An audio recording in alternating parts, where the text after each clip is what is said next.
اللہ تمہاری بے ارادہ قسموں پر تم سے مواخذہ نہیں کرے گا، لیکن پختہ قسموں پر جن کے خلاف کرو گے مواخذہ کرے گا۔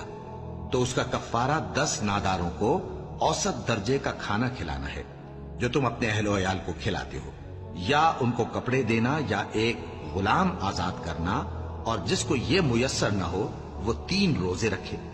یہ تمہاری قسموں کا کفارہ ہے جب تم قسم کھا لو اور اسے توڑ دو، اور اپنی قسموں کی حفاظت کرو۔ اس طرح اللہ تمہارے سمجھانے کے لیے اپنی آیتیں کھول کھول کر بیان فرماتا ہے تاکہ تم شکر کرو۔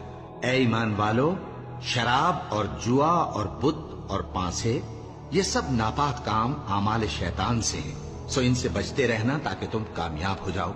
شیطان تو یہ چاہتا ہے کہ شراب اور جوئے کے سبب تمہارے آپس میں دشمنی اور رنجش ڈلوا دے، اور تمہیں اللہ کی یاد سے اور نماز سے روک دے۔ تو کیا تم